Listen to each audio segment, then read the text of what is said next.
तुमचं सर्वांचं मी स्वागत करतो आणि तसेच आपला तारणारा प्रभू येशू ख्रिस्त याच्या नावामध्ये देखील मी तुमचं स्वागत करतो. त्यावेळेस आपण प्रार्थना करूया आणि आपल्या आजच्या एस्त्री जे सेशन आहे त्याला सुरुवात करूया. आपण प्रार्थना करू. प्रेमळ अशा आमच्या स्वर्गातील जिवंत देव बाप्पा, यावेळेस आम्ही तुझे आभार मानतो, तुझ्या नावाला उंचवतो, गौरवतो की ही सुंदरशी संधी या दुपारच्या वेळेस तू आम्हाला देऊ केलेली आहेस, की जेणेकरून आम्ही या ठिकाणी पाळकीय पत्र पावलाने जी लिहिलेली आहेत त्या वचनांमधून पवित्र प्रभू बोध घेऊ शकतो, एकमेकांना त्यातून बोध करण्याची संधी तू देऊ केलेली आहेस, त्याबद्दल आम्ही तुझे आभार मानतो. विशेष प्रार्थना करतो यावेळेस मी मिलिंदसाठी तुझ्या वचनाचा उलगाडा करत असताना जो काही अभ्यास पवित्र प्रभू त्यांनी गेल्या दिवसांमध्ये केलेला आहे, त्याच्यावर जे काही चिंतन मनन त्यांनी केलेलं आहे, त्याची मांडणी करत असताना तू त्यांना लागणारं ज्ञानबुद्धी तू देऊ कर आणि सुटसुटीत सोप्या सरळ भाषेमध्ये तुझं सत्य हे प्रखरपणे सांगण्यासाठी तू त्यांचा उपयोग करून घ्यावा अशीच आमच्या चरणी विनंती करतो. जे पालक वर्ग अद्यापही जॉईन होत आहेत, त्यांना जॉईन होण्यास येणाऱ्या अडचणी तू सर्व दूर कर बाप्पा, आणि त्यांना या सत्रासाठी एकत्र येण्यास त्यांचे मार्ग तू मोकळे करावेस अशी आम्ही प्रार्थना करतो. आमचं येस. एकत्र येणं तुझ्याच गौरवासाठी आणि महिमेसाठी असावं हीच आम्ही तुझ्या चरणी विनंती करतो. इथून पुढची सर्व वेळ आणि आमची सहभागिता तुझ्या वचनाचा उलगडा, वचनाचा संदेश आम्ही सर्व तुझ्या हाती सोपून बाप्पा हीच लहानशी प्रार्थना आमचं तारणारा प्रभू येशू ख्रिस्त याच्या गोड आणि पवित्र नावात करतो म्हणून तू आहे. आमेन. ओके. यावेळेस आपण आजचा जो शास्त्र भाग आहे त्याचं वाचन करूया, आणि जर तुमच्याकडे तुमचं पवित्र शास्त्र असेल तर यावेळेस आपण दुसरे तिमोथी याचा दुसरा अध्याय आणि वचन 14 पासून ते 26 पर्यंत मी वाचतो, आणि आपल्यामध्ये ब्रदर मिलिंद आहेत पुण्यातून. ते आपल्याला त्यातील काही वचनांचा उलगडा आपल्या समोर यावेळेस त्या ठिकाणी ते करणार आहे. त्यातून वचनाचा बोध नक्कीच आपल्या प्रत्येकाच्या साठी ते यावेळेस करतील. दुसरे तिमोथी याचा दुसरा अध्याय आणि वचन 14 ते 26 मी आपणा सर्वांसाठी वाचतो. आपण आपल्या पवित्र शास्त्रामध्ये लक्ष देऊया. या प्रकारे वचन आपल्याला सांगतं, तू या गोष्टींची त्यांना आठवण दे, त्यांना प्रभू समोर निक्षून सांग की शब्दयुद्ध करू नका, ते कशाच्याही उपयोगी न पडता ऐकणाऱ्यांच्या नाशास कारण होते. तू सत्याचे वचन नीट सांगणारा, लाज वाटण्यास कसलेही कारण नसलेला, देवाच्या पसंतीस उतरलेला काम करी असा स्वतःला सादर करण्यास होईल तितके कर, आणि तिच्या रिकाम्या वटवटीपासून दूर राहा. अशा वटवटी करणारे अभक्तीत अधिक सरसावतील आणि त्यांचे शिक्षण काळपुळी सारखे चरेल. त्यांच्यापैकी हुमनाय व फिलेत हे आहे, ते सत्याविषयी चुकले आहेत, पुनरुत्थान होऊन गेले आहे असे ते म्हणतात आणि कित्येकांच्या विश्वासाचा नाश करीतात. तथापि देवाने घातलेला स्थिर पाया टिकून राहतो, त्यावर हा शिक्का मारलेला आहे. प्रभू आपले जे आहे त्यांना ओळखतो, आणि जो कोणी प्रभूचे नाव घेतो त्याने अनितीपासून दूर राहावे. मोठ्या घरात केवळ सोन्याची व रुपयाची पात्रे असतात असे नाही, तर लाकडाची व मातीचीही असतात. त्यापैकी कित्येकांचा उपयोग मानमान्यतेच्या कार्यासाठी होतो व काहींचा हलक्या कार्यासाठी होतो. म्हणून जर कोणी त्याच्यापासून दूर राहून स्वतःला शुद्ध करेल, तर तो पवित्र केलेला, स्वामीला उपयोगी पडणारे, प्रत्येक चांगल्या कामास तयार केलेले असे मानाचे पात्र होईल. तरुणपणाच्या वासनांपासून दूर पळ आणि शुद्ध मनाने प्रभूचा धावा करणाऱ्यांबरोबर नीतिमत्व, विश्वास, प्रीती, शांती ह्यांच्या पाठीस लाग. मूर्खपणाच्या व अज्ञानाच्या वादविषयांपासून दूर राहा, कारण त्यापासून भांडणे उत्पन्न होतात, हे तुला ठाऊक आहे. प्रभूच्या दासाने भांडू नये, तर त्याने सर्वांबरोबर सौम्य, शिकवण्यात निपुण, सहनशील, विरोध करणाऱ्यांना सौम्यतेने शिक्षण देणारा असे असावे. कदाचित देव त्यांना सत्याचे ज्ञान होण्यासाठी पश्चाताप बुद्धी होईल, आणि सैतानाने त्यांना धरून ठेवल्यानंतर ते त्याच्या पाशातून सुटून देवाच्या इच्छेस वश होण्याकरिता शुद्धीवर येतील. परमेश्वर वाचलेली वचने आपल्या सर्वांकरिता आशीर्वादित अशी करो. यावेळेस पुढची वेळ जी आहे ते मी ब्रदर मिलिंद यांना देऊ करतो. ते यावेळेस आपल्याला या वचनांमधून मार्गदर्शन करतील. ब्रदर मिलिंद. येस. थँक्यू दादा. थँक्यू आकाश दादा. मी प्रभू आपल्या परमेश्वराचे आभार मानतो. त्याने हे मला सुंदर संधी दिलेली आहे आणि तुम्ही माझ्यासाठी प्रार्थना करा. देवबाप जे आहे आपल्याला या वचनामधून मार्गदर्शन करो, मी अशी प्रभूचरणी विनंती करतो. आणि आजच्या या बोधासाठी मी सुरुवात करतो. सुरुवातीची प्रार्थना मी करेल आणि मग त्यानंतर आपण पुढे देवाच्या वचनावर लक्ष देऊ. सर्व समर्थ आमच्या प्रभू देवा, आम्ही मनापासून तुमचे आभार उपकार मानतो. प्रभू, तू तुझ्या दये करुणेने आतापर्यंत सांभाळत आलेला आहेस. तुझे पवित्र वचन देवा तू आम्हाला दाखविलेली आहेस आणि त्यामधून देवबापा तू तुझं पावित्र्य आणि देवबापा आमची घाण, आमच्या मधल्या उणिवा तू आम्हाला दाखवत असतो. त्या स्वर्गीय प्रभू, आता वचनावर मनन करत असताना विनंती करतो बापा, तुझ्या साह्याने आम्हाला तू घेऊन चाल आणि प्रभू उत्तम त्या गोष्टी आम्हाला तुझ्या वचनामधून शिकव, जेणेकरून आम्ही त्या शिकून दे बापा तुझ्या गौरवासाठी त्याचा वापर करावा. आभार मानतो, तुझे पवित्र वचन तू आम्हाला दिलेत आणि प्रभू त्यामधून तू नित्य आम्हाला बोलतोस. प्रार्थना प्रभू येशूच्या नावात मागतो म्हणून, आमेन. पुन्हा एकदा मी आज मनन करत असलेले जे वचन आहेत मी तुम्हा सर्वांसाठी वाचतो. आज आपण सुरुवातीच्या 2 वचनांवर मनन करणार आहोत, म्हणजेच अध्याय 2 आणि वचन 14 आणि 15. मी हे 2 वचन तुमच्यासाठी वाचतो. तू ह्या गोष्टींची आठवण ठेव, तू ह्या गोष्टींची त्यांना आठवण दे, त्यांना प्रभू समोर निक्षून सांग की शब्दयुद्ध करू नका. ते कशाच्याही उपयोगी न पडता ऐकणाऱ्यांच्या नाशास कारण होते. तू सत्याच्या वचनाची योग्य विभागणी करून नीट सांगणारा, लाज वाटण्यास कसलेही कारण नसलेला, देवाच्या पसंतीस उतरलेला कामकरी असा स्वतःला सादर करण्यास होईल तितके कर.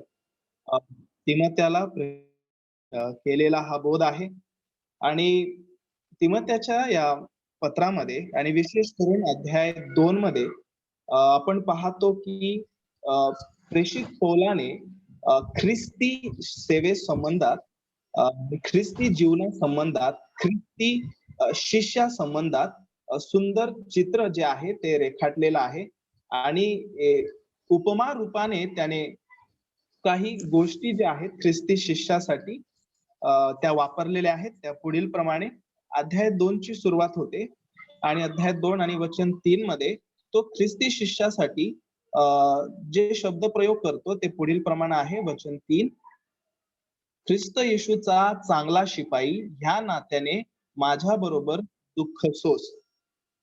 वचन 3 मध्ये ख्रिस्ती एका शिष्याला प्रेषित पौल जो आहे शिपायाचे जो आहे तो उपमा देत आहे आणि मग त्याला काय म्हणतो, तो त्याला म्हणतो माझ्या बरोबर दुःख सोस. त्याच्यानंतर वचन 5 मध्ये तो ख्रिस्ती शिष्याला क्रीडापटू ह्याची उपमा देतो. वचन 5 बघा, वचन 5, जर कोणी मल्लयुद्ध करतो तर ते नियमशास्त्राप्रमाणे केल्या वाचून त्याला मुकुट घालत नाहीत. मल्लयुद्ध करणाऱ्याची उपमा जी आहे ते देण्यात आलेली आहे ख्रिस्ती एका शिष्याला आणि मग त्याला काय बोध दिलेला आहे, ज्या प्रकारे शिपायाला असा बोध दिला की माझ्या बरोबर दुःख सोस, तर या क्रीडापटूला किंवा मल्लयुद्ध करणाऱ्याला सांगण्यात आलेलं आहे की ज्या ऐहिक अडचणी आहेत त्याला टाळ. आणि त्याच्यानंतर वचन 6 मध्ये बघा, तो ख्रिस्ती शिष्याला पुन्हा एकदा एक उपमा देतो आणि ते म्हणजे शेतकरी. वचन 6, श्रम करणाऱ्या शेतकऱ्याने पहिल्याने पिकाचा वाटा घेणे योग्य आहे. शेतकरी असं तो ख्रिस्ती शिष्याला म्हणतो आणि मग त्यासाठी जो बोध केलेला आहे तो आहे धीर धरण्याविषयीचा. धीर धरण्याविषयीचा. आणि पहा की जो शास्त्र भाग आपण आजच्यासाठी निवडलेला आहे तो म्हणजे वचन 14 आणि 15. यामध्ये सुद्धा तो ख्रिस्ती शिष्याबद्दल काय बोलतो. ख्रिस्ती शिष्याला तो या संदर्भामध्ये कामकरी म्हणून संबोधतो, कामकरी म्हणून.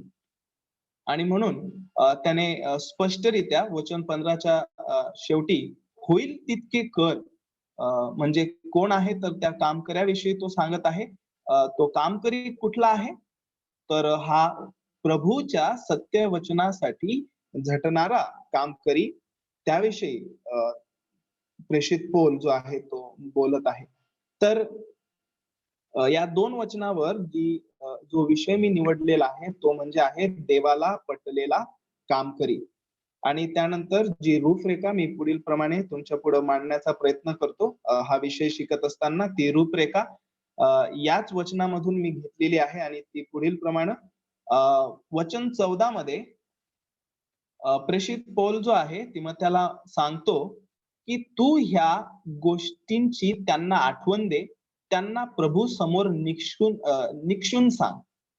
आठवण करून दे किंवा निक्षून सांग या 2 ज्या आहे शब्दावरून इथे आपल्याला हे शिकायला मिळतं, की प्रेषित पौल जो आहे अ, अ, खोट्या शिक्षणाविरुद्ध तो सावध राहण्याविषयी शिकवत आहे. तर मग देवाला पटलेला जो कामकरी आहे, खोट्या शिक्षणाविरुद्ध इतरांना सावध करतो. हा आपला पहिला मुद्दा वचन 14 आणि त्याच्या अ भागामधून. त्यानंतर अ, वचन 14 चा जो ब भाग आहे त्यामध्ये तो हे म्हणतो, शब्दयुद्ध करू नका. शब्दयुद्ध करू नका, ते कशाच्याही उपयोगी न पडता ऐकणाऱ्यांच्या नाशास कारण होते. या वचनामधून आपण जो मुद्दा बाहेर काढतो तो म्हणजे देवाला जो पटलेला कामकरी आहे, तो उपयोगी गोष्टीवर लक्ष लावतो. उपयोगी गोष्टीवर लक्ष लावतो. त्यानंतर वचन 15 चा अ भाग, देवाला पटलेला कामकरी देवाच्या सत्य वचनाची योग्य विभागणी करतो. त्यानंतर वचन 15 चा ब भाग, सत्याचे वचन खोट्या शिक्षकाला लाजविणारे आहे. आणि आपण हे उलट पक्षी घेतलेलं आहे. आणि वचन 15 मध्ये जो प्रेषित पौल आहे तिमोथेला हे सांगत होता, तू सत्याच्या वचनाची योग्य विभागणी करून नीट सांगणारा, लाज वाटण्यास कसलेही कारण नसलेला. तो तिमोथेला ह्या सर्व गोष्टी बोलत आहे. पण खरं पाहता हे उलट पक्षी खोट्या संदेशाविषयी विषयी विषयी सांगितलेलं आहे, की सत्याचे वचन जे आहे ते खोट्या शिक्षकाला लाजविणारे असते. त्याच्यानंतर देवाला पटलेला कामकरी देवाची पसंती कशात आहे ते तो करतो आणि हा जो मुद्दा आहे वचन 15 त्याचा क भाग आहे आणि प्रेषित पौल वचनाच्या शेवटी असा बोलतो, स्वतःला सादर करण्यास होईल तितके कर. तर काय देवाच्या पसंतीस उरलेला कामकरी असा स्वतःला सादर करण्यास होईल तितके कर. आपण जो शास्त्र भाग जो आहे मननासाठी घेतलेला आहे याचा विषय, याची रूपरेखा आणि पौलाने दिलेला जो बोध याच्यामध्ये आहे किंवा सारांश रूपाने जरी आपण हा बोध इथे घेतला, तर ह्या सर्व ज्या बाबी आहेत आपल्याला एकच सत्य जे आहेत ते स्पष्टपणे सांगतात आणि ते सत्य म्हणजे देवाचे सत्यवचन. देवाचे सत्यवचन. वचन 14 आणि वचन 15 हे देवाच्या सत्यवचनाच्या संबंधात आहे. हे आपल्याला स्पष्टपणे या संदर्भामध्ये शिकायला भेटतं. आणि आता प्रश्न असा आहे, की का बरं वचन हे सत्याचे आहे? ज्या प्रकारे प्रेषित पौलाने इथे नमूद केलेलं आहे, की तू सत्याचे वचन अ, योग्य विभागणी करून नीट सांगणारा आहेस, तर वचन हे सत्याचं का आहे? त्याचं कारण हे आहे, की ज्याचे हे वचन आहे, तो स्वतः सत्य आहे आणि तो सत्य बोलतो. पवित्र शास्त्र फारच स्पष्टपणे, ठामपणे जे आहे विश्वासणाऱ्यांना हे सांगतं, की देव हा सत्य आहे. तो सत्यच बोलतो आणि त्याला खोटे बोलता येत नाही.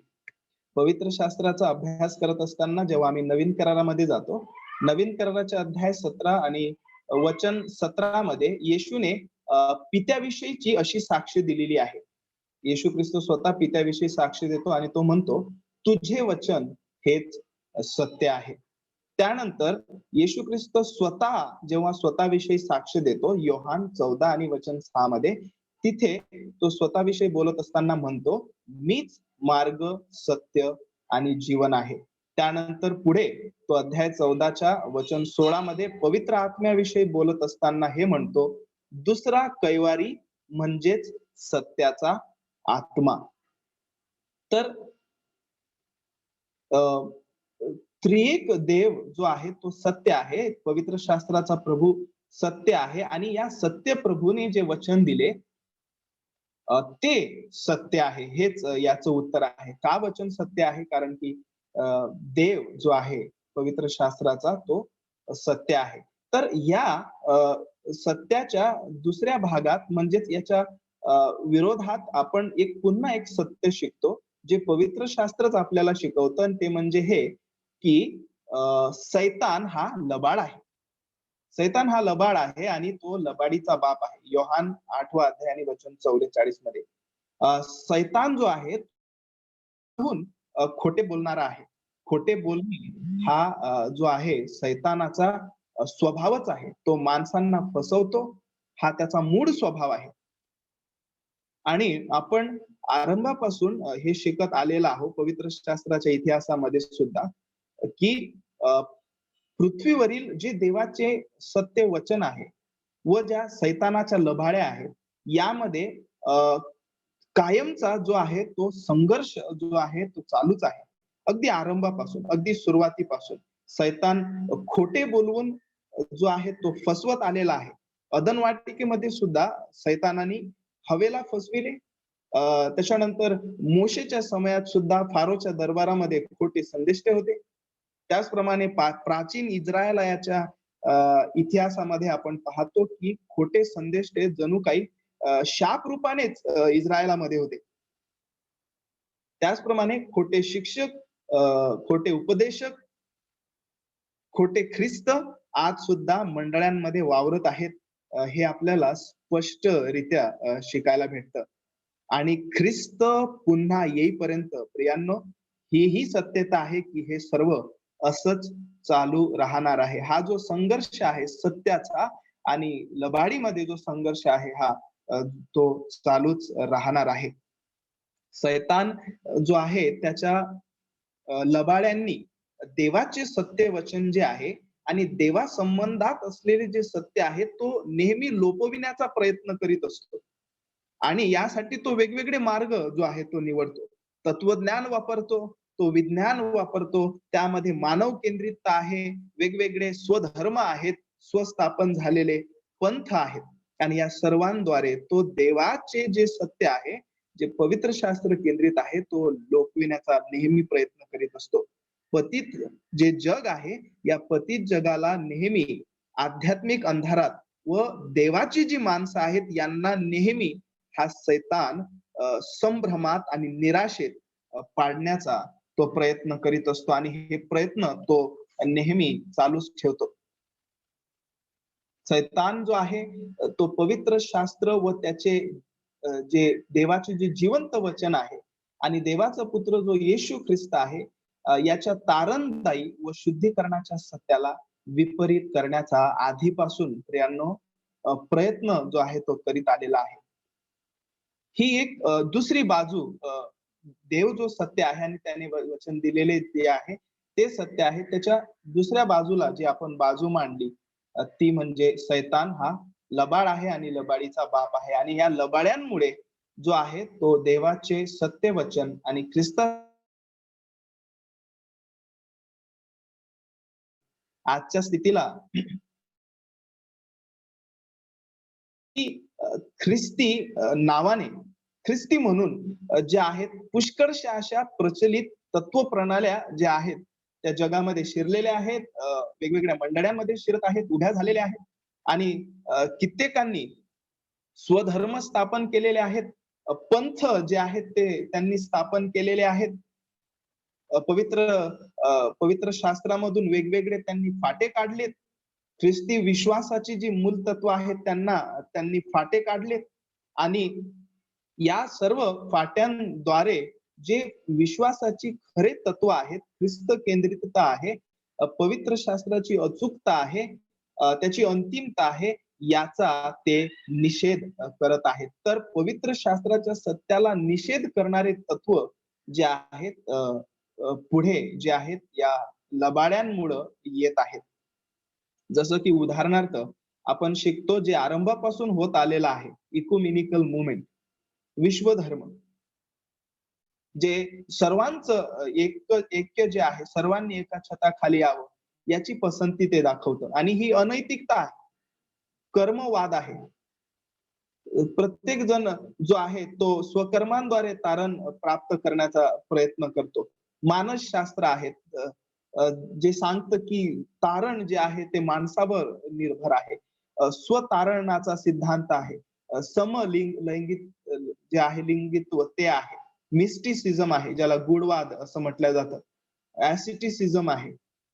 वैराग्य, संन्यासाचं जीवन, ह्या सर्व गोष्टी. आणि अनेक प्रियांनो असे खोटे आणि निरर्थक तत्व जे आहेत ते बाहेर येत आहेत आणि जे देवाविषयीचं सत्य आहे, पवित्र शास्त्राविषयीचं सत्य आहे, ते लोपविण्याचा ते प्रयत्न करीत असते. आणि ह्या संदर्भात पेत्रांनी सुद्धा चांगलाच धडा दिलेला आहे. पेत्रांनी त्याच्या काळातील जे विश्वासणारे आहेत त्यांना सुद्धा या गोष्टींची आठवण करून दिलेली आहे. आपण दुसऱ्या पेत्रामधून अध्याय 2 आणि वचन 1-2 वाचणार आहोत. तुम्ही माझ्याबरोबर हे वचन वाचा. दुसरे पेत्र अध्याय 2 आणि वचन 1-2 मी वाचतो. तर आपल्या लोकातही खोटे संदेष्टे होते, तसे तुमच्यातही खोटे शिक्षक होतील. ते विध्वंसक, पाखंडी मते गुप्तपणे प्रचारात आणतील. ज्या स्वामीने त्यांना विकत घेतले त्यालाही ते नाकारतील आणि आपणावर आकस्मित नाश ओढून घेतील. त्याच्यानंतर वचन 2, त्यांच्या कामातूर आचरणाचे अनुकरण पुष्कळ लोक करतील. त्यांच्यामुळे सत्य मार्गाची निंदा होईल. त्यांच्यामुळे सत्य मार्गाची निंदा होईल. आणि पौलाला सत्याची, पवित्र शास्त्राविषयीच्या सत्याची किती आवश्यकता आहे याची चांगलीच जाणीव आहे. आणि या सत्या संबंधात त्याला गांभीर्य आहे. आणि या सर्व गोष्टी लक्षात ठेवून वचन 14 जे आहे, अध्याय 2 आणि वचन 14 आपण ज्या गोष्टी मनन करत आहोत, त्यामध्ये तो तिमोथेला सांगत आहे, तू ह्या गोष्टींची त्यांना आठवण दे. प्रभू बद्दलचं जे सत्य आहे, शास्त्राबद्दलचं जे सत्य आहे, ख्रिस्ताबद्दलचं जे सत्य आहे, त्यांना आठवण करून दे. त्यांना प्रभू समोर निक्षून सांग की शब्दयुद्ध करू नका. ते कशाच्याही उपयोगात न पडता ऐकणाऱ्याच्या नाशास कारण होते. आणि 15 वचनामध्ये तो सत्य वचनाची किती आवश्यकता आहे हे त्याची सांगत आहे. आणि तिमोथेला वचन 14 मध्ये ह्या गोष्टी सांगण्यापूर्वी वचन 2:2 मध्ये प्रेषित पौलाने तिमोथेला लाभलेले जे सत्य आहे ते जवळ जपून ठेवण्यासाठी सुद्धा मार्गदर्शन केलेलं आहे, की जे सत्य तुला सोपवण्यात आलेलं आहे ते तू जपून ठेव. वचन 2 मध्ये, ज्या गोष्टी तू पुष्कळ साक्षीदारांसमक्ष माझ्यापासून ऐकल्या, म्हणजेच सत्य सुवार्ता, तीच जुनी ऐतिहासिक सुवार्ता, त्या इतरांना शिकवण्यास योग्य अशा विश्वासू माणसांना सोपवून दे. पौलाचा जो आहे तिमोथेला उत्तेजन देण्याचा आणि त्याला प्रेरणा देण्याचा हा हेतू होता. सेवकाला देवाच्या सत्याचे जर चांगले ज्ञान आहे, देवाच्या वचनाबद्दलचे जर त्याला जर चांगले ज्ञान आहे, तर त्याला जी फसवेगिरी आहे आणि जो खोटेपणा आहे, जी लबाडी आहे, त्याची ओळख त्याला करता येते. हे मात्र अगदी महत्वाचं आहे. पवित्र शास्त्राबद्दलचं चांगलं ज्ञान असणं, उचित शिक्षण असणं, चांगली मंडळी आम्हाला लाभणं, हे खूपच आशीर्वादाचं कारण आहे. एवढं आशीर्वादाचं कारण आहे की जे वचनाची लबाडी आहे, वचनाबद्दलचा जो खोटेपणा आहे, खोटे तत्व आहे, त्यापासून सावध राहता येतं आणि त्याची ओळख पटते. लबाडीचा प्रतिकार मंडळीला करता येतो. खोटे तत्व जे आहेत, जे मंडळीमध्ये शिरत ते ख्रिस्ती माणसाला ते टाळता येतात. खोट्या शिक्षणाचा हा जो प्रभाव आहे हा टाळता येतो, हे प्रेषित पौलाला माहिती आहे. म्हणून पौल तिमोथेला सांगतो आहे की ह्या गोष्टींची इतरांना आठवण करून दे. इतरांना आठवण करून दे. कारण प्रेषित पौलाला माहिती आहे खोट्या शिक्षणाचा हा जो धोका आहे, हा पवित्र शास्त्रातील योग्य शिक्षणाने, पवित्र शास्त्र केंद्रिततेने टाळता येतो. म्हणून तो म्हणतो ह्या गोष्टी इतरांना आठवण करून दे. आठवण करून दे हा जो शब्द प्रेषित पौलाने इथे वापरलेला आहे, हा आज्ञार्थी शब्द आहे. आज्ञार्थी शब्द आहे. याच प्रकारे ज्या प्रकारे आठवण करून दे हा आज्ञार्थी शब्द आहे, त्याच प्रकारे इतरही आज्ञार्थी क्रियापद जी आहेत, प्रेषित पौलाने अध्याय 2 मध्ये वेगवेगळ्या रूपाने ती वापरलेली आहेत. ती पुढील प्रमाणे, जसं की प्रेषित पौल वचन 1 मध्ये तो हे म्हणतो, माझ्या मुला ख्रिस्त येशूच्या ठायी असलेल्या कृपेत बलवान होत जा. बलवान होत जा. ही सुद्धा एक आज्ञार्थी क्रियापद आहे, जे प्रेषित पौलाने तिमोथेला सांगितलेलं आहे. त्यानंतर वचन 2 मध्ये, ज्या गोष्टी तू पुष्कळ साक्षीदारांसमक्ष माझ्यापासून ऐकल्या, त्या इतरांना शिकवण्यास योग्य अशा विश्वासू माणसांना सोपून दे. सोपून दे. ही सुद्धा आज्ञार्थी शब्द आहे. त्याच्यानंतर वचन 7 मध्ये, जे मी बोलतो ते समजून घे, कारण प्रभू तुला सर्व गोष्टी समजावून देईल. समजून घे. मी जे बोलतो ते समजून घे. आज्ञार्थी हा क्रियापद आहे. त्याच्यानंतर वचन 15 मध्ये तो म्हणतो होईल तितके कर शेवटी. त्याच्यानंतर वचन 16 मध्ये तो म्हणतो दूर राहा. कशापासून? अनितीच्या रिकाम्या वटवटीपासून दूर राहा. त्याच्यानंतर वचन 19 मध्ये पहा. वचन 19 मध्ये तो म्हणतो दूर राहावे. अगदी शेवटी कशापासून? तथापि देवाने घातलेला स्थिर पाया टिकून राहतो, त्यावर हा शिक्का मारलेला आहे. प्रभू आपले जे आहेत त्यांना ओळखतो आणि जो कोणी प्रभूचे नाव घेतो त्याने अनितीपासून दूर राहावे. हे आज्ञार्थी शब्द. त्याच प्रकारे आठवण करून दे हा सुद्धा आज्ञार्थी शब्द प्रेषित पौलाने वचन 14 मध्ये वापरलेला आहे तिमोथेसाठी. इतरांना आठवण करून दे. पौलाने तिमोथेला देवाचे सत्यवचन इतरांना सोपून देण्याविषयीचा बोध केलेला आहे. कशासाठी केला आहे? तेच सत्य जे मी तुला सोपवलेलं आहे, तेच सत्य इतरांना सोपून दे. कशासाठी? जेणेकरून ते सर्व प्रकारची जी लबाडी आहे आणि फसवेगिरी आहे, जे देवाच्या वचनाची होत आहे, यापासून ते दूर राहतील. तर मंडळीचं हे आद्य कर्तव्य आहे प्रियांनो. खोट्या संदेष्टांविषयी त्यांना सावध करणं, त्यांना चेतावणी देणं, सत्य काय आहे, खरी सुवार्थ काय आहे, खोटं काय आहे, याविषयी त्यांना बजावणं ही मंडळीची जबाबदारी आहे. हे इथून आम्हाला शिकायला मिळालेलं आहे. आणि अशाने काय होते? अशाने प्रभूची जी सेवा आहे मनोभावे करता येते. मनोभावे प्रभूची सेवा अशानेच करता येते. कारण लबाडी आम्हाला कधीच देवाची सत्य आराधना, त्याची सत्याने सेवा करण्यास कधीच मार्गदर्शन करणार नाही. पण देवाचे सत्यवचनच प्रभूची खरेपणाने आराधना करण्यास आम्हाला मार्गदर्शन करते. म्हणून प्रेषित पौलाने जे आहे तिमोथेला मार्गदर्शन केलेलं आहे. आणि प्रियांनो, प्रभूची सेवा मनोभावे अशानेच करता येते जेव्हा आम्ही सत्य काय आहे ते जाणून घेतो. तर आठवणी संबंधात आम्ही काय शिकू शकतो?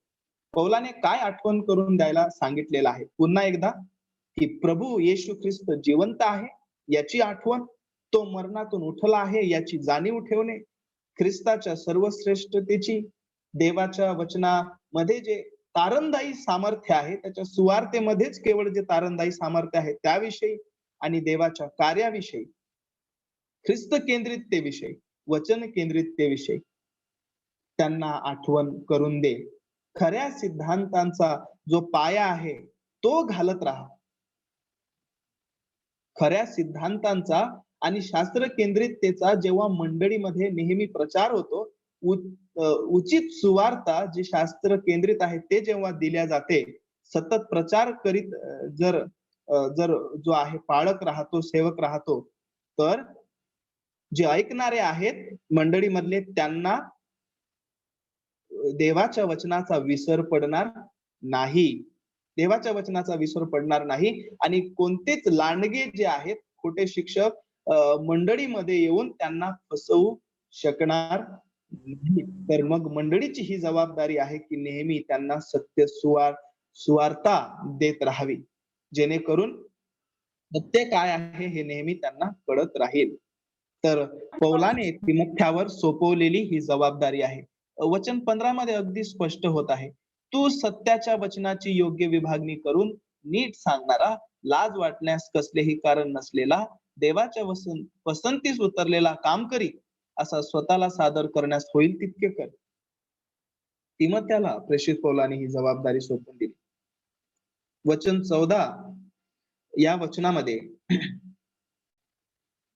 तिमोथ्याला सांगण्यात आलेलं आहे की मंडळीतील खोट्या शिक्षणाचा प्रतिकार करण्यासाठी आम्हाला त्याला काय करायचे आहे, त्याला जबाबदारी जी आहे ते देण्यात आलेली आहे.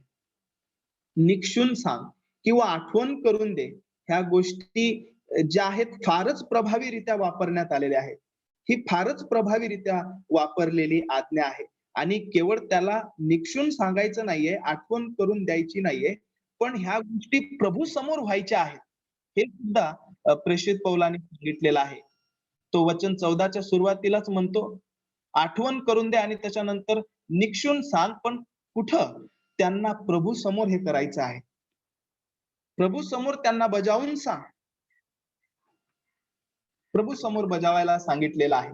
प्रभू समोर हा जो शब्द प्रयोग इथे केलेला आहे,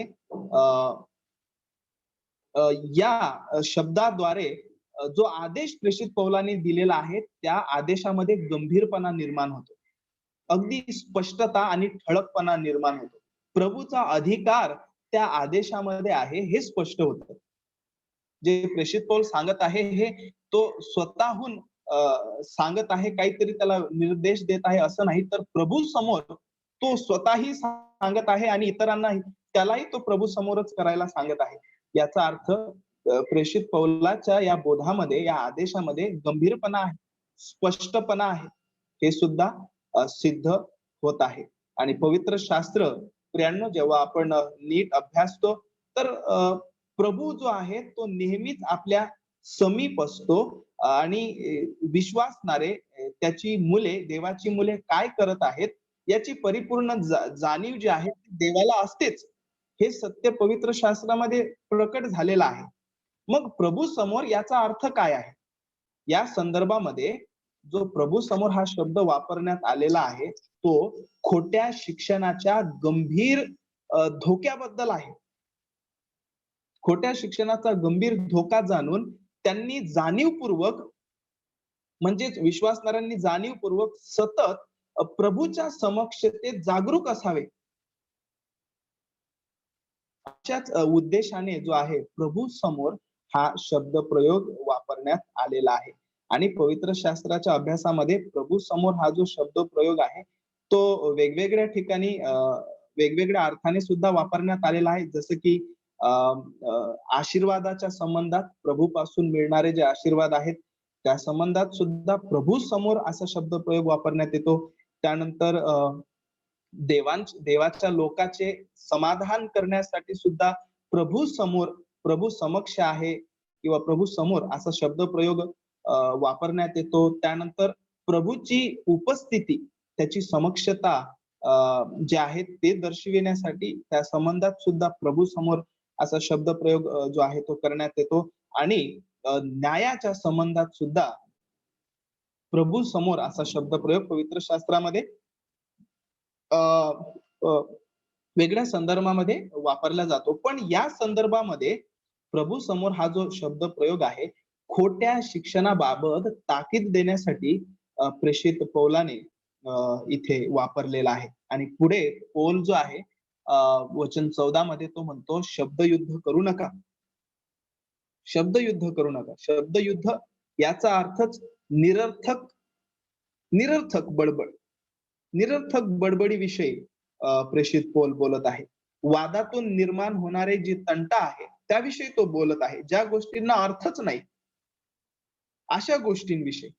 आणि पुन्हा एकदा शब्दयुद्ध हा शब्द प्रयोग करून निरर्थकतेविषयी सांगून प्रेषित पौलाला पुन्हा एकदा तिमोथेला काय सांगायचं आहे? तिमोथेला त्याला पुन्हा एकदा हेच सांगायचं आहे, की खोट्या शिक्षणाच्या संबंधात त्याला काय करायचं आहे. आपण जेव्हा अध्याय 3 आणि वचन 7 वाचतो, तर इथे आपल्याला स्पष्ट ते वचन होतं आणि आपण ते वचन वाचू. अध्याय 3 आणि वचन 7. सदा शिकत असूनही सत्याच्या ज्ञानाला कधी न पोहोचणाऱ्या अशा भोळ्या स्त्रियांना वश करतात ही लोक. ह्या सर्व गोष्टी त्याच्या लक्षात आहे आणि त्याच्यानंतर वचन 8 मध्ये तो काही लोकांची नावं घेतो. यान्नेस व याम्ब्रेस यांनी जसे मोशेला अडवले तसे हेही सत्याला अडवतात. हे लोक भ्रष्टबुद्धी बनलेले व विश्वासासंबंधाने पसंतीस न उतरलेले असे आहेत. आणि या विरोधाभासामध्ये प्रेषित पौलाने तिमोथेला सांगितलेलं आहे, की तुला जे करायचं आहे ते प्रभूला पसंतीस येईल असं करायचं आहे. आणि प्रभूला पसंतीस काय येतं? सत्याची आवड धरणं. तू सत्याच्या वचनाची योग्य विभागणी करून नीट सांगणार. सत्याच्या वचनाची आवड धरणं देवाला पसंत पडतं, पसंतीस येतं. ह्या गोष्टी प्रेषित पौलाने तिमोथेला सांगितलेल्या आहेत. काही लोक जे आहेत ते असे आहेत की ते फुसलविणारे फुसलविणारे जे ते लोक आहेत. देवाच्या वचनाचे महत्व ते कमी करतात. आपल्या मंडळांमध्ये आणि आपल्या शेजारी आणि आमच्या परिसरात आम्हाला ते आढळतात. ते देवाच्या वचनाचा अधिकार कमी करतात. देवाच्या वचनाचे महत्व कमी करतात. आणि मानवी बुद्धीने भरलेले असे जे शब्द आहेत, ते मात्र मंडळीला शिकवत असतात. जसे की ते नीतिवचन शिकवत आहेत. पण तिथे ते केवळ फुसलावीत आहेत. ते त्यांना केवळ फसवीत आहेत. ते त्यांना केवळ भ्रमातच पाडत आहेत. पण त्यांना ते योग्य सुवार्ता देत नाहीत. काही लोक आहेत आमच्या शेजारी आणि मंडळांमध्ये आणि इतर आम्ही त्यांचा अनुभव कदाचित घेऊन आहोत. आणि ह्याच सर्व गोष्टी लक्षात ठेवून प्रेषित पौलाने तिमोथेला सांगितलेलं आहे, की ते लोक आहेत जे मानवी बुद्धीने भरलेले शब्द वापरतात. तत्वज्ञान मंडळांमध्ये केवळ शिकवत आहेत, ज्याचा आध्यात्मिकतेशी काहीच संबंध नाही, ख्रिस्ती जीवनाशी काहीही त्याचा संबंध नाही, पवित्र शास्त्राशी त्या गोष्टी मिळत नाहीत. तर अशा प्रकारच्या निरर्थकता आहे, त्यामध्ये विश्वासणाऱ्यांनी पडू नये, यापासून दूर राहा. आणि त्याचसाठी तो म्हणतो शब्दयुद्ध करू नको, ते कशाच्याही उपयोगात येत नाही. पवित्र शास्त्र देवाचे अचूक वचन आहे. ख्रिस्त परिपूर्ण मानव आहे. तो परिपूर्ण देव आहे. त्रैक्य संबंधाच्या गोष्टी, ख्रिस्ताचा कुमारीद्वारे जन्म, ह्या सर्व ज्या सैद्धांतिक ज्या गोष्टी आहेत, ह्या केवळ ह्या ज्या गोष्टी मानणारे आहेत त्यांनाच स्पष्ट कर. त्यांना स्पष्ट कर. त्यांना या सिद्धांतांचा उलगडा कर. त्याविषयीची चर्चा त्यांच्या बरोबर कर. ह्या गोष्टीचा निर्देश जो आहे प्रेषित पौलाने तिमोथेला दिलेला आहे. पण हे कसं करावं? पवित्र शास्त्राची अचूकता स्पष्ट करावी. त्याचा अधिकार स्पष्ट करावा. ख्रिस्त परिपूर्ण देव आणि मनुष्य आहे हे स्पष्ट करावं. त्रैक्य सत्य आहे हे कसं स्पष्ट केलं जातं? वादविवादाने का? शब्दयुद्ध करून का? नाही. तर नम्र व सौजन्याच्या वृत्तीने हे करायला प्रेषित पौलाने मार्गदर्शन केलेलं आहे. सिद्धांत जो विषय आहे फारच कठीण असतो. फारच कठीण असतो. आम्हा सर्वांना ते माहिती आहे. तर जेव्हा आम्ही मंडळीचा इतिहास अभ्यासतो किंवा काही लोकांनी तो मंडळीचा इतिहास जो आहे तो अभ्यासलेला आहे, त्यामध्ये आपल्याला चांगल्या धार्मिक माणसाविषयी शिकायला मिळतं जे मंडळीच्या इतिहासामध्ये होते. तर चांगले धार्मिक लोक त्यांचा सुद्धा इतिहासामध्ये सिद्धांतावर मतभेद होता. ते एक मतभेद त्यांचे होते एका दुसऱ्यांप्रती आणि आजही होतात. सिद्धांतावर आजही मंडळांमध्ये मतभेद आहेत. परंतु देवाच्या वचनाची जी अवहेलना करणारे लोक आहेत, यांच्यावर बायबल सिद्धांतांचा काहीही प्रभाव पडणार नाही. हे केवळ वेडेपणाचे ठरेल, हे मात्र लक्षात ठेवा. म्हणून ह्या गोष्टी सांगण्यात आलेल्या आहे की शब्दयुद्ध करू नका, कारण ते कशाच्याही उपयोगात पडत नाही. आणि आज मंडळांमध्ये काहीच असे सेवक आहेत, काहीच म्हणता येईल, काहीच असे सेवक आहेत जे पौलाप्रमाणे अशी साक्ष देऊ शकतात. आणि ती कशी बरं? मी पहिले पत्र जे आहे अध्याय 2 मध्ये जाईल आणि इथून अध्याय 2 आणि वचन 2 मी वाचतो. पहिले अध्याय 2 आणि वचन 2.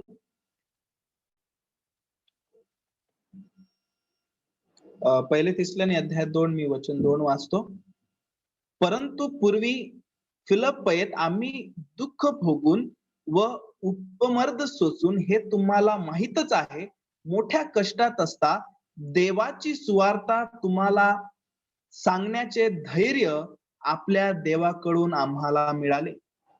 कशा परिस्थितीत प्रेषित पौल सुवार्ता सांगत होता? देवाच विषयीची सुवार्ता. तर मोठ्या कष्टात असताना, दुःखात असताना, दुःख भोगून उपमर्द जे आहे ते सोचून मोठ्या कष्टात देवाची सुवार्ता प्रेषित पौलाने सांगितलेली आहे. त्याच्यानंतर वचन 3 मध्ये सुद्धा, कारण आमचा बोध भ्रांती अथवा अमंगळपणा ह्यातून निर्माण झालेला नसून तो कपटाचा नव्हता. तर वचन 4 शिकवतोय तर सुवार्ता आत्म्यात पडणे, सैतानाला बांधणे असा संदेश प्रेषित पौलाचा नव्हता. आत्म्यामध्ये पडून लोटांगण घेणे, सैतानाला बांधणे असा संदेश प्रेषित पौलाचा नव्हता. तर त्यांनी मोठ्या कष्टात दुःख भोगून सुवार्ता, देवाविषयीची सुवार्ता सांगितली. आमचा बोध हा भ्रांतीचा नव्हता, अमंगळपणा ह्यातून निर्माण झालेल्या कपटाचा नसून सुवार्ता होती.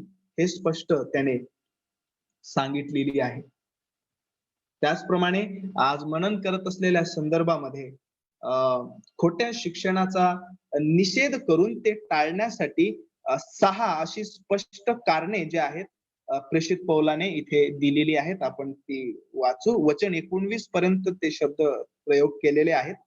आपण ते पाहूया की प्रेषित पौल काय सांगतो. खोट्या शिक्षणाचा निषेध करून ते टाळल्या कसं जात? तर वचन 14 मध्ये तो म्हणतो, ते कशाच्याही उपयोगात न पडता ऐकणाऱ्यांच्या नाशास कारण होते. काय? खोटी सुवार्ता, खोटं शिक्षण हे ऐकणाऱ्यांच्या नाशास कारण आहे.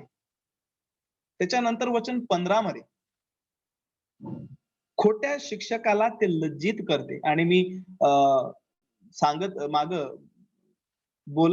काही वेळ आधी बोलत असताना सांगितलं की तिमोथेविषयी प्रेषित पौलाने हा शब्द प्रयोग केलेला आहे. लाज वाटण्यास कसलेही कारण नसलेला, देवाच्या पसंतीस उतरलेला असा कामगिरी स्वतःला सादर होईल तितके कर. मात्र लाज वाटण्यास हा जो शब्द आहे त्यांनी उलट पक्षी खोट्या संदेशाविषयीच वापरलेला आहे. कारण खोटं शिक्षण जे आहे ते खोट्या शिक्षकाला लज्जित करते.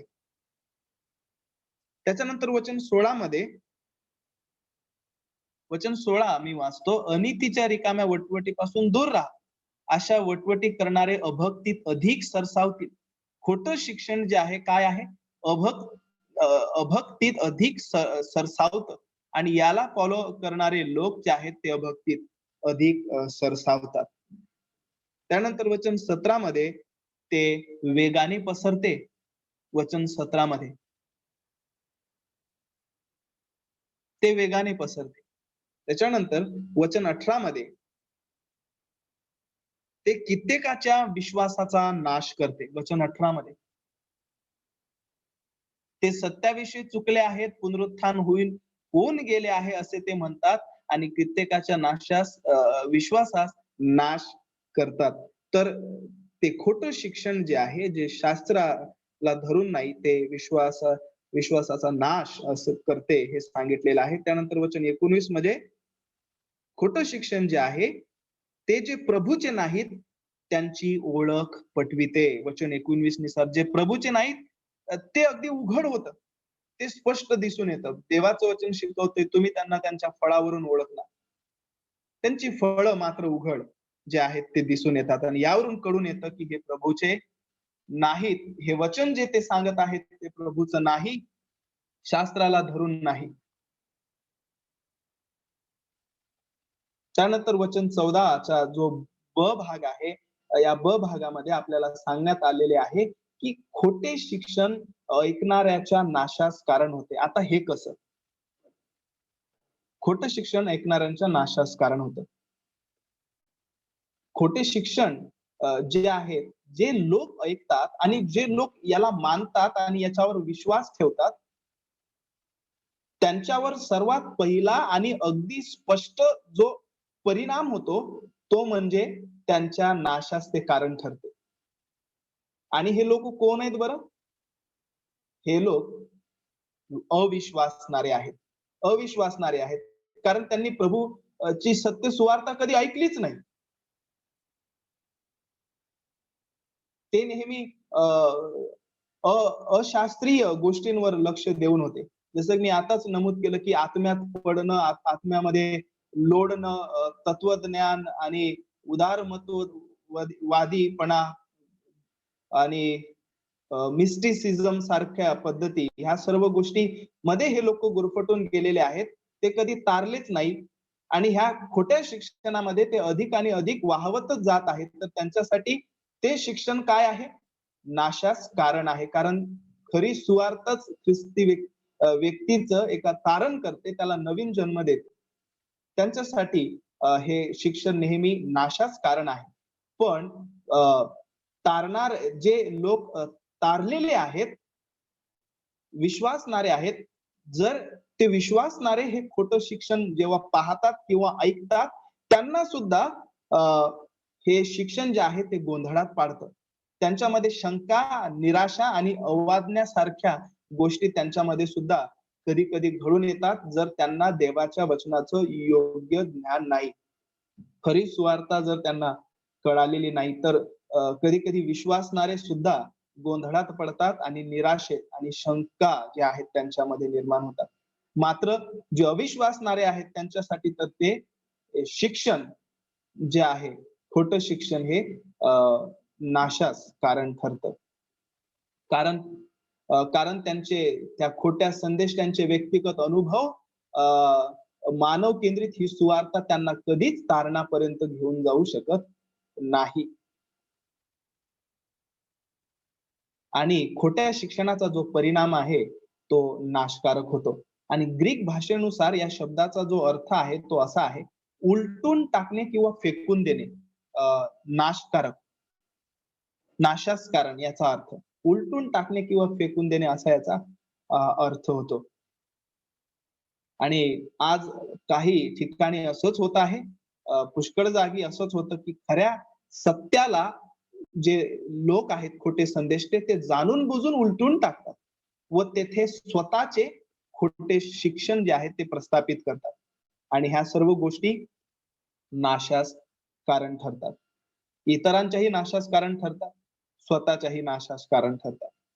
आणि पेत्राने याविषयी याच बाबीविषयी स्पष्टरित्या आपल्याला सांगितलेलं आहे. आपण पुन्हा एकदा दुसरे पेत्र अध्याय 3 आणि वचन 15-16 वाचू. दुसरे पेत्र अध्याय 3 वचन 15 आणि वचन 16. दुसरे पेत्र अध्याय 3 वचन 15-16 मी वाचतो. आणि आपल्या प्रभूची सहनशीलता तारणच आहे असे समजा. आपला प्रिय बंधू पौल ह्याला देण्यात आलेल्या ज्ञानाप्रमाणे त्यानेही तुम्हाला असेच लिहिले आहे. आणि त्याने आपल्या सर्व पत्रात ह्या गोष्टीचा उल्लेख केला आहे. त्या समजण्यास कठीण अशा काही गोष्टी आहेत. अज्ञानी व अस्थिर माणसे तर माणसे इतर शास्त्र लेखाचा जसा विपरीत अर्थ करतात, तसा ह्यांचाही करतात. अशाने ते स्वतःच्या नाशास कारणीभूत होतात. अशाने ते स्वतःच्या नाशास कारणीभूत होतात. तर पेत्राने सुद्धा या बाबीविषयी इथे सांगितलेलं आहे. त्यानंतर वचन 15चा जो अभाग आहे त्याविषयी आपण पाहूया. वचन 15चा अभाग जो आहे यामध्ये खोट्या शिक्षणाविरुद्ध इशारा देत असताना पौल जो आहे तिमोथेला वचनाचा योग्य उपयोग करण्याविषयीचा निर्देश देत आहे. तू सत्याचे वचन नीट सांगणार आहेस आणि नीट सांगणारा सत्याचे वचन नीट सांगणारा याचा जो अर्थ आहे तो म्हणजे अगदी उत्साहाने आणि चिकाटीने देवाच्या वचनासंबंधात प्रयत्न करीत राहा, असा याचा स्पष्ट अर्थ आहे. देवाचे वचन नीट सांगणारा विश्वासू सेवकच असा हा बोध आहे. आणि देवाचे वचन जो नीट सांगतो पवित्र शास्त्रानुसार तोच व्यक्ती देवाचा विश्वासू सेवक आहे. कारण तो विश्वासू सेवक देवाचे वचन नीट हाताळतो आणि देवाचा विश्वासू देवाचे वचन नीट हाताळतो म्हणूनच त्याला विश्वासू सेवक असं जे आहे देवाचं वचन स्पष्ट करतो. देवाचे जे सत्य आहे स्पष्टपणे आणि स्पष्टीकरणासह देण्याचा जास्तीत जास्त प्रयत्न कर असा हा मात्र बोध आहे. आणि त्यामध्ये या स्पष्टीकरणामध्ये पुन्हा एकदा देवाच्या वचनाची सत्यता आहे, म्हणजे वचन केंद्रितता आहे, ख्रिस्त केंद्रितता आहे, सुवार्थ केंद्रितता आहे. मानसशास्त्र त्याच्यामध्ये नाही, माणसाचं तत्वज्ञान मात्र त्यामध्ये नाही, पण त्यामध्ये सुवार्ता आहे. सत्य वचनामध्ये देवाचे पावित्र्य आहे.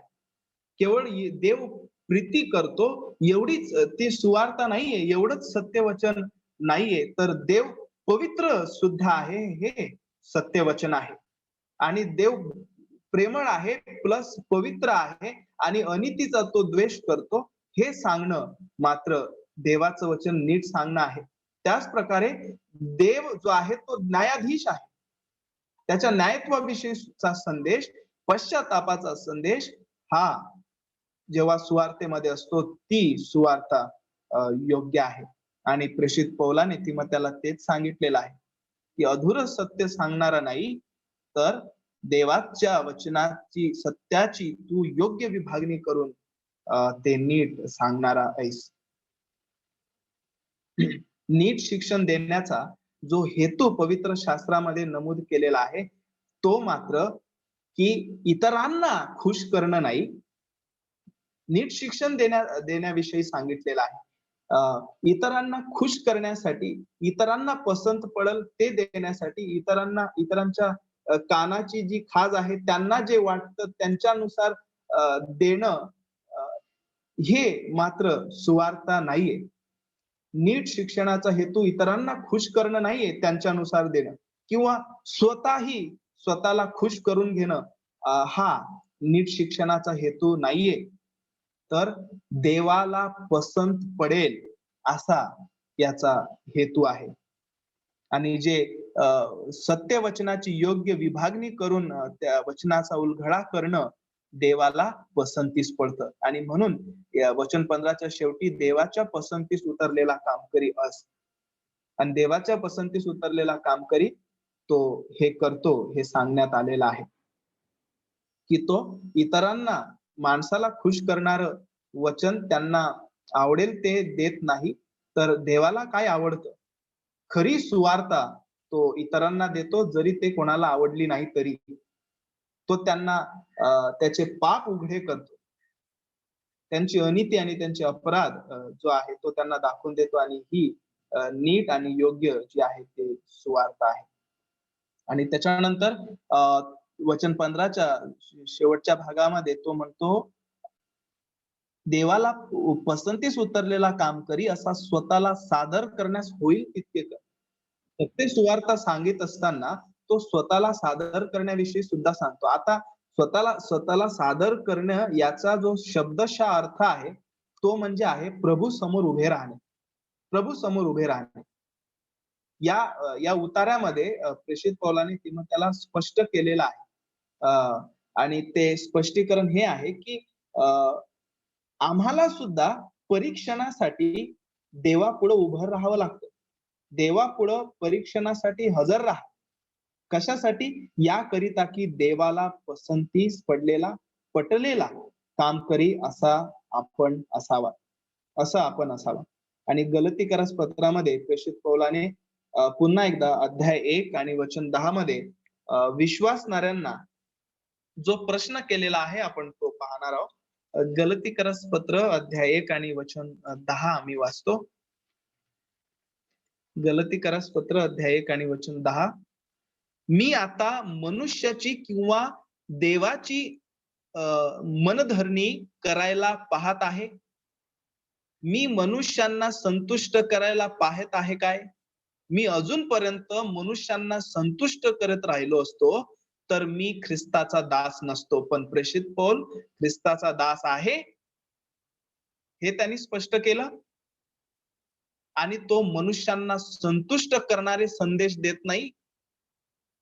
वासनेंनी भरलेले स्वार्थी इच्छा आणि महत्वाकांक्षेने भरलेले तो संदेश तो देत नाही.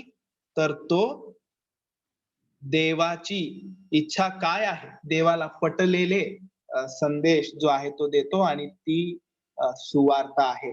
कारण की सत्याचं वचन पवित्र शास्त्रामध्ये नेहमी सुवार्तेसाठी वापरण्यात आलेलं आहे. सत्याचं वचन नेहमी पवित्र शास्त्र शिकवितं, ती सुवार्ता आहे.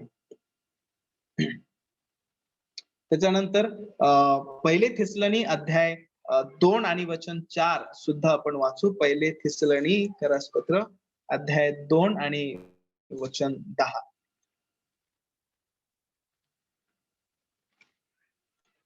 पहिले थिस्सलुनी अध्याय 2 आणि वचन 10. सॉरी वचन 4, अध्याय 2 वचन 4. तर सुवार्ता आमच्यावर सोपून देण्यास देवाने आम्हाला पारखून पसंत केल्यामुळे आम्ही ती सांगतो. आम्ही माणसांना खुश करण्यासारखे न बोलता आमची अंतःकरणे पारखणारा देव हा ज्यामुळे खुश. तर प्रेषित पौला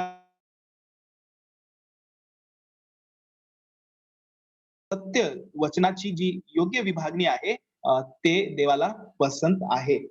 ते देवाला पसंत आहे आणि त्याने हे स्पष्ट करत असताना स्वतःची जी आहे त्यांनी साक्ष दिली की तो या सेवेमध्ये काय करत आहे. तो देव या सेवेमध्ये काय करत आहे तर तो माणसांना प्रसन्न करण्यासाठी काहीही करत नाही. तर तो देवाला पसंतीस पडेल असं तो करत आहे. आणि कशासाठी? या सर्व गोष्टींद्वारे तिमोथी जो आहे लाज वाटल्यास त्याला कसलेही कारण राहणार नाही आणि त्याला योग्य देवाच्या पसंतीस पडलेला कामकरी असं म्हणता येईल. त्यानंतर जो शब्द प्रयोग पुन्हा एकदा तो वचन 15 मध्ये करतो. लाज वाटण्यास कसलेही कारण नसलेला. तर लाज हा जो शब्द प्रयोग करण्यात आलेला आहे हा शब्द प्रयोग अपराधीपणा किंवा अवगुण किंवा योग्य नसण्याच्या जाणीवतेने होणारी जी दुःखद भावना आहे त्याविषयी किंवा असन्माननीय एखादं जे कृत्य मनुष्य करतो त्याच्या जाणीवतेविषयी लाज असा शब्द इथे वापरण्यात आलेला आहे. तर जो शिक्षक ख्रिस्ताच्या नावाने खोटा प्रचार करतो, खोटी सुवार्ता देतो, हेल्थ विथ प्रॉस्पेरिटी सुवार्ता देतो जे पवित्र शास्त्रानुसार नाही. ख्रिस्ताकडे या तर तुम्हाला धन आरोग्य आणि समृद्धी सर्व काही भेटल ही शास्त्रानुसार नसलेली खोटी सुवार्ता देतो. मात्र ख्रिस्ताचं नाव घेतो. याला कधीच सुवार्ता म्हणता येत नाही आणि हे लाज वाटण्यास कारण आहे. जो व्यक्ती ख्रिस्ताच्या नावाने खोटा प्रचार करतो आणि स्वतःला ख्रिस्ती म्हणतो त्याला लाज वाटलीच पाहिजे. हे स्पष्ट देवाचं वचन शिकवत आहे. स्वतःला ख्रिस्ती म्हणतो आणि देवाच्या ख्रिस्ताच्या सत्य सुवार्तेचा तो प्रचार करीत नाही. मात्र त्या सुवार्तेचं विकृत रूप त्यांनी केलेलं आहे. सुवार्तेला विकृत रूप देणारे लोक त्यांना एकच शीर्षक पवित्र शास्त्र देईल, आणि ते म्हणजे ख्रिस्ताच्या वधस्तंभाचे वैरी. ख्रिस्ताच्या वधस्तंभाचे वैरी.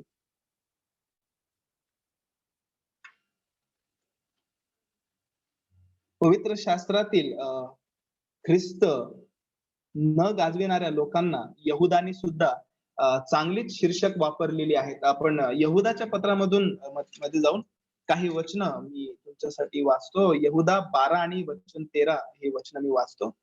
यहुदा 12 आणि 13.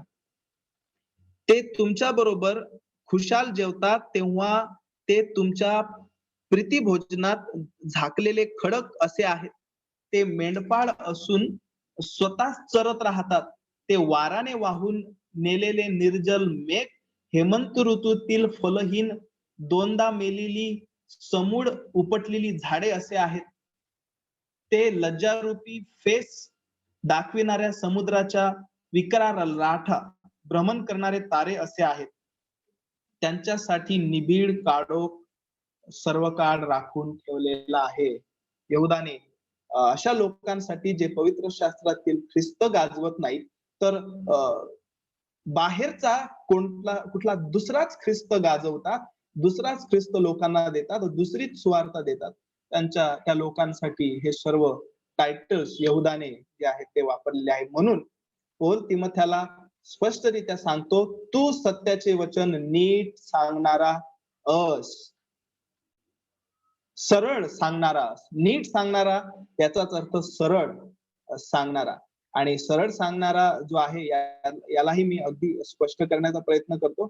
सरळ सांगणारा म्हणजे ज्या प्रकारे साहित्य कापणारा, साहित्य जो आहे तो सरळ रेषेमध्ये कापतो तसा करणारा. ज्या प्रकारे शेतात सरळ रेषेत नांगर जो आहे तो मारला जातो, त्या प्रकारे सरळ रेषेत प्रभूचं वचन स्पष्ट करून दाखवणारा.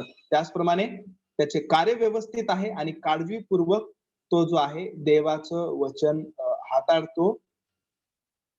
आणि देवाच्या वचनाचा उलगडा करत असताना तो दक्षतेने तो हाताळतो आणि देवाच्या वचनाचं गांभीर्य त्याला असतं. आणि या सर्व गोष्टींद्वारे काय होतं प्रियांनो? देवाच्या वचनाची निंदा होणार नाही. देवाच्या वचनाची निंदा होणार नाही, तर आपलं जीवन आणि इवन वचनाची सेवा सुद्धा देवाला ग्रहणयोग्य आणि पटणारी अशी होईल. तर प्रेषित पौलांनी तिमोथेला केलेला हाच बोध आहे. देव आपल्याला या संदेशाद्वारे सहाय्य करो, समजण्यास मदत करो.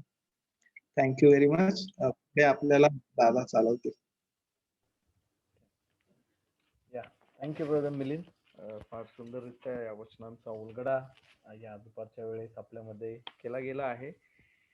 नक्कीच त्या ठिकाणी आशीर्वादित अशी गोष्ट आहे की देवाच्या वचनातून देवाची इच्छा जाणून घेणे आणि कशा प्रकारे त्याचे सेवक जे आपल्या पुढे होऊन गेले आहेत त्यांचा बोध, त्यांचं जीवन हे आपल्याला नक्कीच त्या ठिकाणी ख्रिस्ताच्या मार्गात ख्रिस्ताला गौरव देता येईल या दृष्टिकोनातून जीवन जगण्यास कारणीभूत असे ठरणारे आहे. आणि जी सुवार्तेची घोषणा करण्याची संधी आपल्याला सोपून दिली आहे, तिला आपण प्रामाणिकपणे, विश्वासूपणे आणि ज्या प्रकारे वचनांमध्ये सांगितलं आहे की कुठल्याही प्रकारची लाज वाटण्यास, कारण की पौल म्हणतो मला सुवार्ता सांगण्याची लाज वाटत नाही, कारण तिच्यामध्ये देवाचं सामर्थ्य आहे तारण करण्याची. आणि नक्कीच खोटे शिक्षक आहे त्यांच्याकडे खरी सुवार्ता नसल्या कारणामुळे ज्यावेळेस ते खोट्या शिक्षणाचा प्रचार करतात त्यावेळेस ते नक्कीच त्या ठिकाणी लज्जित आणि फजित होतात. परंतु खरोखर परमेश्वराची स्तुती असो, त्याच्या वचनामध्ये जे सत्य आपल्या समोर दिलं आहे ते आपल्याला पुन्हा एक वार आठवण करून देतं, आपल्याला जाणीव करून देतं, आपल्याला प्रोत्साहन देतं की कशा प्रकारे आपण जी सुवार्ता आहे, जे सत्य परमेश्वराने त्याच्या वचनामध्ये दिलं आहे त्याला धरून राहून होईल तितकं, हे नाही. कारण की आपले बुद्धी जी आहे, आपलं सगळंच काय आपलं त्या ठिकाणी परिपूर्ण असू शकणार नाहीये, परंतु नक्कीच या ठिकाणी पाऊल बोध करताना आपल्याला सांगत आहे की होईल तितकं, नाही का, जेवढ्यापर्यंत आपल्याला जाऊन त्या ठिकाणी देवाच्या वचनाशी प्रामाणिक राहून त्याचा उलगडा, त्याच्याविषयीची घोषणा करू शकतो आपण, ती करण्यास कधी आपण मागे पुढे पाहू नये, तर ख्रिस्ताला गौरवण्यासाठी आणि त्याच्या पसंतीस उतरण्यासाठी आपण आपलं सेवा कार्य चालू ठेवावं. पुन्हा एक बार थँक्यू ब्रदर मिलिंद. यावेळेस जर आपण जे या ठिकाणी आहोत, तुम्हाला जर काही प्रश्न असतील तर तुम्ही विचारू शकता. या पवित्र शास्त्राला, या वचनांना धरून जर काही प्रश्न असतील तर नक्कीच आपण त्याच्यावर या ठिकाणी चर्चा करू शकतो.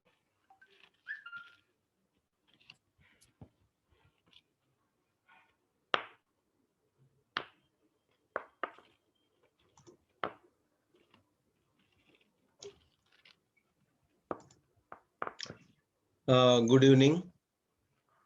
Good evening pastor.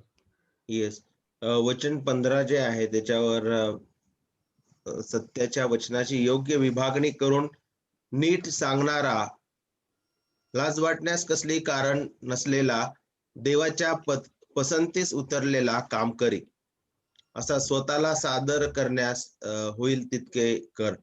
तर याचा अर्थ याला किती गांभीर्याने घेतलं पाहिजे मग नक्कीच. जे पाळक वर्ग आहेत, रेव्हरंड, बिशप, पाळक, शिक्षक, सुवार्तिक, जे रविवारी आणि सप्ताहामध्ये देवाच्या मेंढरांचं पालन पोषण करतात,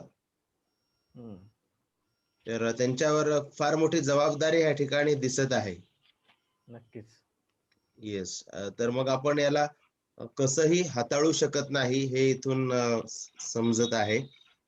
तर उपदेश देण्याची जी कला आहे किंवा पवित्र शास्त्रामधून जे आपल्याला उलगडात्मक एक्सपॉझिटरी सर्मन, म्हणजे एक उतारा, एक वचन घेऊन त्याच्यावर व्यवस्थित अभ्यास करून त्याचा संदर्भ काय आहे, त्याच प्रकारे त्याच्या मागे पुढे काय आहे, त्या पुस्तकाचा विषय काय आहे, त्या वचनाची थिओलॉजी काय आहे, मूळ भाषेमधून काय अर्थ किंवा आकलन होतं, तर नक्कीच मग ह्या सर्व गोष्टी बघणं गरजेच्या आहेत. मला असं वाटतं रूपरेषा असावी, म्हणजे कंपल्सरी नाही पण रूपरेषा, मुद्दे असावेत, आणि मग वचनाचा उलगडा व्यवस्थित रीतीने होणे गरजेचं आहे, जेणेकरून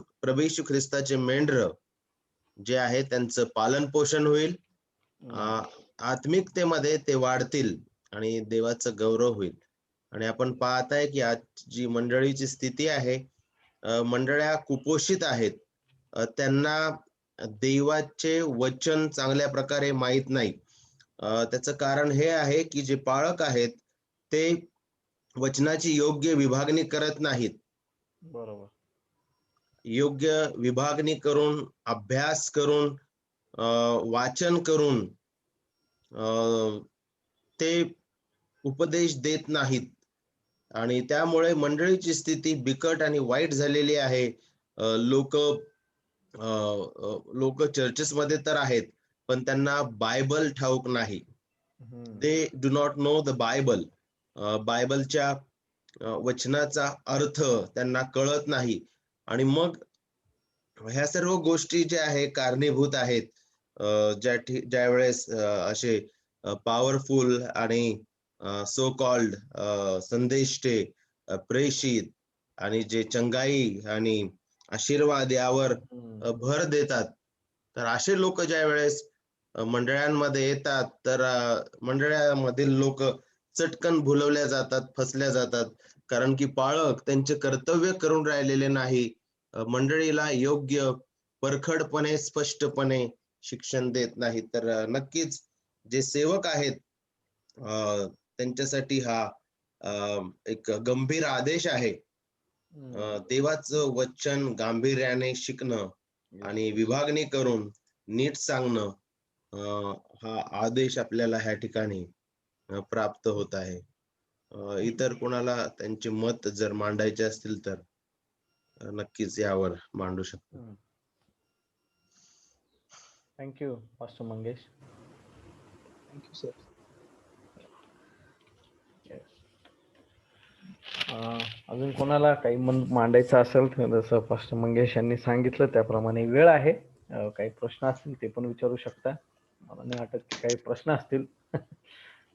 पण नक्कीच अजून काही इन्साइट या वचनाविषयी तुम्हाला द्यायचे असेल तर तुम्ही देऊ शकता.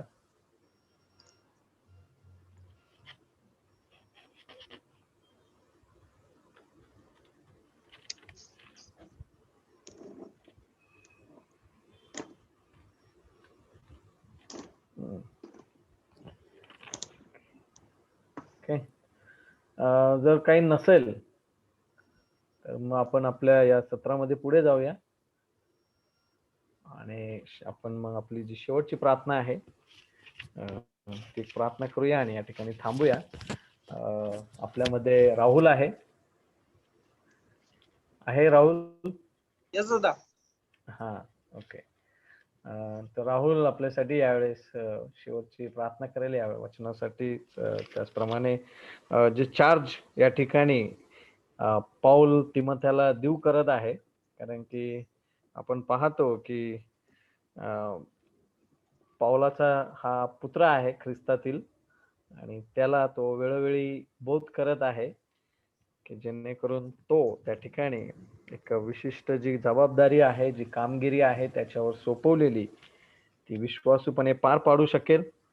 ना केवळ तोच, परंतु त्याचप्रमाणे जे त्या ठिकाणी लोकांना त्या ठिकाणी तो या सर्व गोष्टी विश्वासूपणे सोपवून देणार आहे, ते देखील कशा प्रकारे त्यांची वागणूक असावी, कशा प्रकारे त्यांनी या सर्व ख्रिस्ताविषयीच्या गोष्टी गांभीर्याने घ्याव्यात आणि ज्याप्रमाणे पावलाने सर्व काही ख्रिस्ताचा मनोदय, देवाचा मनोदय हा मंडळी समोर मांडण्यास कुठल्याही प्रकारची कमतरता दाखवली नाही, स्वतःला पूर्णपणे झोकून दिलं, त्याप्रमाणे करण्यास त्या ठिकाणी परमेश्वराने तुम्हाला आणि मला सहाय्य करावं.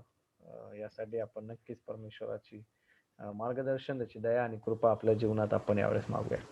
ओके राहुल? प्रार्थना करूया आपण सर्वजण. स्तुतीस पात्र भयास योग्य परमेश्वर बाप्पा, प्रभू आम्ही येतो तुझ्या नावाला गौरव देतो परमेश्वर बाप्पा, कारण तू आमचा देव आहेस परमेश्वर बाप्पा. जो प्रभू आमच्याशी प्रेम करतो परमेश्वर बाप्पा, आज आम्ही त्याच्या समोर नतमस्तक होतो प्रभू, कारण तू सर्व सृष्टीचा निर्माण करता आहे प्रभू. आज सर्व सृष्टीवर तुझी सत्ता गाजवत आहे परमेश्वर बाप्पा. तूच आकाश आणि पृथ्वीचा निर्माण करता आहे परमेश्वर बाप्पा. तू राजांचा राजा आणि प्रभूंचा प्रभू आहेस परमेश्वर बाप्पा. प्रभू तुझ्या नावाला मी धन्यवाद देतो ही सुंदरशी वेळ, हा समय तू आम्हाला दिला परमेश्वर बाप्पा, आणि याद्वारे तू गौरीला गेलास प्रभू, त्याकरिता तुझे आभार मानतो, तुला धन्यवाद देतो परमेश्वर बाप्पा. धन्यवाद देतो तुझ्या प्रत्येक क्षणाकरिता प्रभू, जे तू आम्हाला देतोस आमच्या जीवनामध्ये तुझा गौरव करण्याकरिता प्रभू.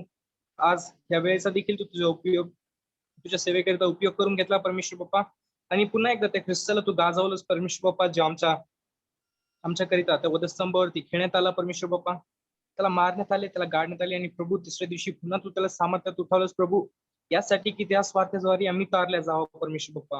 आणि परमेश्वर बाप्पा धन्यवाद देतो, त्याच्याद्वारे आम्ही तारले गेलो परमेश्वर बाप्पा. तू तुझ्या प्रेमाचा प्रतीक म्हणून त्या क्रूसावरती अर्पिण्यात आला परमेश्वर बाप्पा. धन्यवाद देतो तुझी कृपा व तुझी दया जी आमच्यावर तू ठेवलीस परमेश्वर बाप्पा. प्रभू आम्ही जे सैतानाच्या दास्यामध्ये, पापाच्या दास्यामध्ये येतो प्रभू, तुम्हाला त्यातनं बाहेर काढलं आणि तुझ्या पवित्र प्रकाशामध्ये आणलंस प्रभू. आणि परमेश्वर बाप्पा विशेष जो तू आत्मिक आशीर्वाद आम्हाला दिलेला आहे परमेश्वर बाप्पा, तो दत्तकपणाचा, त्याकरिता तुझे आभार मानतो.